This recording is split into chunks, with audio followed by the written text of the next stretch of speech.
Hello student, myself Dr. Mayur Prasad Sahu, Assistant Professor Sanskrit, Government Girls College, बारा। आज हमारे अध्ययन का विषय है किराता अर्जुनियम महाकाव्य का सामान्य परिचय। BA part third year Sanskrit विषय में सेकंड पेपर के अंतर्गत प्रथम यूनिट में किरातार्जुनीयम महाकाव्य का प्रथम सर्ग पाठ्यक्रम में संकलित किया गया है। उसी के संदर्भ में आज हम किरातार्जुनीयम महाकाव्य का सामान्य परिचय का अध्ययन करेंगे। सर्वप्रथम कवि का परिचय। किरातार्जुनीयम महाकाव्य के रचयिता अर्थात रचनाकार महाकवि भारवी हैं। भारवी का समय लगभग 550 ईस्वी से 600 ईस्वी के मध्य का माना गया है। अवंती सुंदरी कथा के अनुसार दंडी भारवी के प्रपौत्र थे। महाकवि दंडी ने 3 प्रसिद्ध ग्रंथ लिखे हैं, अवंती सुंदरी कथा, दश कुमार चरितम और काव्यादर्श।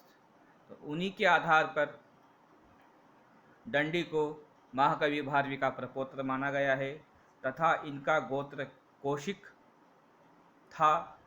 इनके पूर्वज गुजरात के आनंदपुर नामक स्थान पर रहने वाले थे।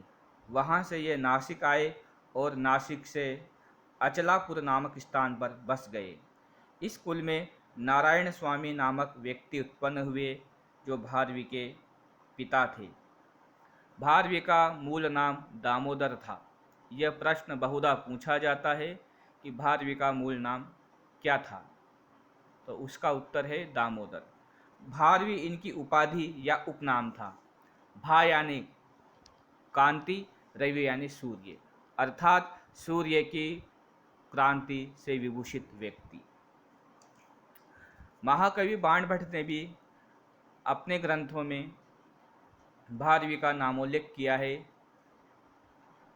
बाणभट्ट का समय 606 ईस्वी से 648 ईस्वी के बीच का माना गया है। अतः हम निष्कर्ष रूप से कह सकते हैं कि भारवी का समय 6ठी शताब्दी से पूर्व का निश्चित रूप से माना जा सकता है। महाकाव्य का परिचय के अंतर्गत भारवी की अमर कीर्ति का आधार उनका सुप्रसिद्ध महाकाव्य किरातार्जुनीयम महाकाव्य है, जो महाभारत के वन पर्व से लिया गया है। इसका कथानक महाभारत के वन पर्व से लिया गया है। यह प्रश्न भी बहुधा पूछा जाता है कि किरातार्जुनीयम महाकाव्य के कथानक का आधार कहाँ से लिया गया है, तो इसका उत्तर है महाभारत का वन पर्व। इंद्र तथा शिव को प्रसन्न करने के लिए अर्जुन की तपस्या को आधार बनाकर भारवी ने इस 18 सर्गों से युक्त महाकाव्य की रचना की है। अर्थात किरातार्जुनीयम महाकाव्य में 18 सर्ग है और इसका मुख्य रस या प्रधान रस वीर रस है।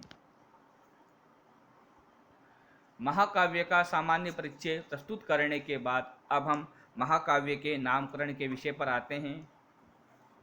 किरातार्जुनीयम में आए किरात शब्द का आधार बनाकर और अर्जुन, इन दोनों को मिलाकर किरातार्जुनीयम शब्द की महाकाव्य की निष्पत्ति या व्युत्पत्ति हुई है।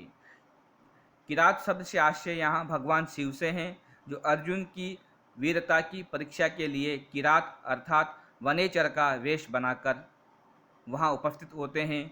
अर्जुन शिव से दिव्यास्त्र पाशुपत अस्त्र पाने के लिए तपस्या करता है ताकि उसके द्वारा वह अपने शत्रुओं का विनाश कर सके या पराजित कर सके।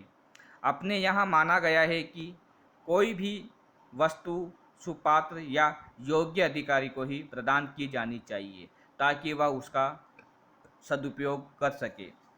इसलिए भगवान शिव ने उसकी परीक्षा लेनी चाहिए।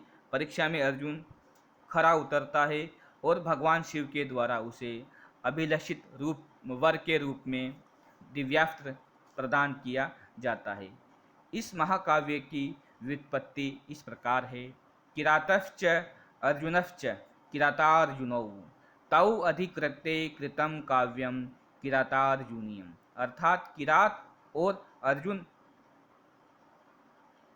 हुए किरातार्जुनों, इन दोनों को लक्ष्य बनाकर लिखा गया महाकाव्य हुआ किरातार्जुनीयम महाकाव्य। व्याकरण शास्त्र में काव्यम शब्द नपुंसक लिंग में प्रयोग किया गया जाता है, अतः किरातार्जुनीयम काव्यम का विशेषण बनता है। विशेषण बनने से यह भी नपुंसक लिंग में प्रयोग किया गया है। नियम भी है कि विशेषण और विशेष्य सदा एक लिंग, वचन और एक विभक्ति में ही, एक कारक में ही होते हैं। तो यहाँ पे महाकाव्यम नपुंसक लिंग है, तो किरातार्जुनीयम शब्द भी नपुंसक लिंग में ही प्रयोग में लिया जाएगा। महाकाव्य के नामकरण के उपरांत अब हम प्रथम सर्ग की कथा वस्तु पर आते हैं। प्रथम सर्ग की कथा वस्तु इस प्रकार है। ध्रुत क्रीड़ा अर्थात जुए में पराजित युधिष्ठिर अपने पांचों भाइयों तथा द्रौपदी के साथ वन में निवास करते हैं। वहाँ वे एक वनेचर को दुर्योधन की राज्य व्यवस्था को जानने के लिए भेजते हैं। वनेचर दुर्योधन की राज्य व्यवस्था को अच्छी प्रकार से देखकर वो उसका वृत्तांत पुनः युधिष्ठिर को सुनाता है। वह कहता है कि युधिष्ठिर, हे महाराज युधिष्ठिर, दुर्योधन छल से जीती हुई राज्य को, भूमि को अब पुनः नीति से जीतना चाहता है और उसने वहाँ पर बहुत से प्रकार के विकास के कार्य, नहर बनाना, विद्वानों को सम्मानित करना, सब कुछ बड़ा ही सुंदर ढंग से निरूपित कर रखा है, अपने राज्य को संभाल रखा है। जब यह बात द्रौपदी को ज्ञात होती है तो द्रौपदी क्रुद्ध होकर युधिष्ठिर को भला बुरा कहती है और उसे युद्ध करने के लिए प्रेरित करती है। यही प्रथम सर्ग की कथा वस्तु है।